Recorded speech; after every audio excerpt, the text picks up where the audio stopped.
Hello besties, welcome back to our channel. Name is Shravani. నేను మీ శ్రావణి. అందరూ ఎట్లా ఉన్నారు? బాగున్నారా? నేనైతే చాలా బాగున్నాను.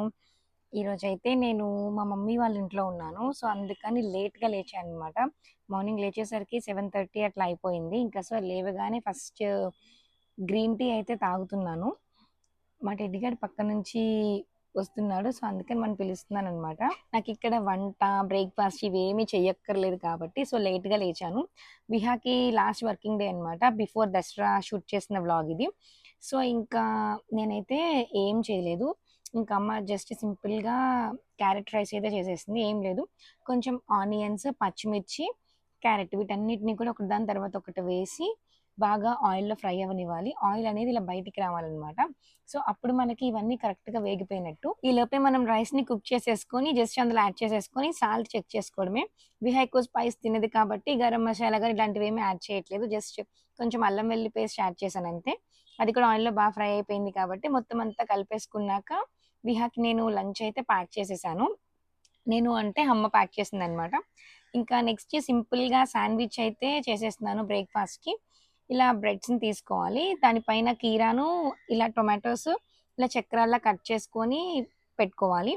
మనకి ఇక్కడ బయట మార్కెట్‌లో బ్లాక్ సాల్ట్ దొరుకుతుందండి. ఇంక సో, దాన్ని జస్ట్ లైట్‌గా స్ప్రింకిల్ చేసేసుకోవాలి.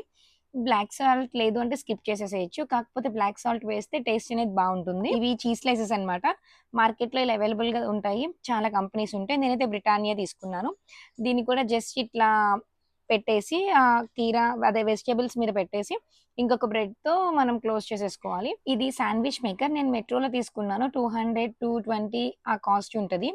ఇంకా అంటే సింపుల్‌గా మనకి ఇంట్లో చేసుకోవడానికి వీలుగా తీసుకున్నాననమాట. ఫస్ట్ బటర్ వేసేసి ఈ శాండ్‌విచ్ పెట్టేసి పైన కూడా కొంచెం బటర్ వేసేస్తాం. దీనికి లాక్ సిస్టమ్ ఉంటదనమాట. అంటే మనం టర్న్ చేసినప్పుడు అది పడిపోకుండా ఈ లాక్ పెట్టుకోవచ్చు. మనం నార్మల్‌గా పాన్ మీద చేస్తే ఈ శాండ్‌విచ్ ప్రెస్ అవ్వడానికి పైన ఏదైనా వెయిట్ పెట్టాల్సొస్తుంది. కానీ శాండ్‌విచ్ మేకర్ అయితే గనక లాక్ సిస్టమ్ ఉంటది కాబట్టి ఇట్లా ఈజీగా మనకి ప్రెస్ అయిపోయి ఉంటదనమాట. ఇంకా దీని 2 వైపులా కూడా లో ఫ్లేమ్‌లో చక్కగా బటర్‌తో టోస్ట్ చేసేసుకున్నాక, మనం దీన్ని కట్ చేసేసుకోవడమే. నేనైతే 2 పీసెస్ కట్ చేస్తాను. కానీ విహా తినేటప్పుడు మాత్రం 4 పీసెస్ కట్ చేయాలి. తనకి కంఫర్టబుల్‌గా ఉంటదనమాట. ఇంకా సో, 4 పీసెస్ కట్ చేసి విహాకిచ్చేస్తున్నాను. నేను మాక్సిమం మార్నింగ్ టైమ్ ఈజీగా ఉండే బ్రేక్‌ఫాస్ట్‌లే ప్రిఫర్ చేస్తూ ఉంటాను. అంటే ఇలా శాండ్‌విచ్ అని గాని, లేదంటే గనక బ్రెడ్‌ని టోస్ట్ చేసేసి పీనట్ బటర్ అప్లై చేసి ఇవ్వడం గాని, చాక్లేట్ బ్రెడ్ గాని, లేదు అంటే మూస్లీ గాని, ఓట్స్ గాని ఇట్లా ప్రిఫర్ చేస్తూ ఉంటాం. ఇంకా రిమైనింగ్ క్రేవింగ్స్ ఉంటాయి కదా! దోస, ఇడ్లీ ఇట్లాంటివి. ఇలాంటివి మాత్రం నేను ఈవినింగ్ టైమ్ చేస్తూ ఉంటాననమాట.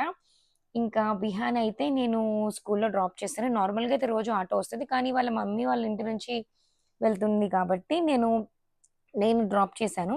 యాక్చువల్‌గా ఎప్పుడు మా డ్యాడీ డ్రాప్ చేస్తారు. కానీ ఇవాళ మా డ్యాడీకి వర్క్ ఉండడంతో నేనే డ్రాప్ చేశాననమాట.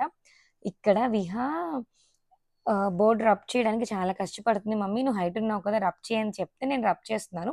నేను స్కూల్‌కెళ్ళేసరికి పిల్లలంతా చుట్టూ గుమిగూడిపోయి ఎంత చక్కగా మాట్లాడతారో. "మేము రోజు ఇట్లా చేస్తాం ఆంటీ, అట్లా చేస్తాం. విహాన మాకు హోంవర్క్ చేయడంలో ఫెయిర్ వర్క్ రాయడంలో చాలా హెల్ప్ చేస్తుంది" అని చెప్తే నాకు చాలా హ్యాపీగా అనిపించింది. ఇది ప్రాజెక్ట్ వర్క్ అంట. ఎవరో వాళ్ళ క్లాస్‌లోనే ప్రజ్ఞ అనే అమ్మాయి చేసి తీసుకొచ్చిందంట. అదే చూపిస్తున్నారు కబోర్డ్ ఓపెన్ చేసి. ఇంకా మ్యామ్ అయితే వచ్చేసారు. ఆల్‌మోస్ట్ ఒక 10-15 మినిట్స్ అయితే నేనక్కడున్నాను. విహాకి ఇంకా బాయ్ చెప్పేసి బయటకొచ్చేసాను. సో, ఇదన్నమాట short and sweet vlog. That's all for today. Thanks for watching. Do like, share and subscribe to our channel. Name is Shravani.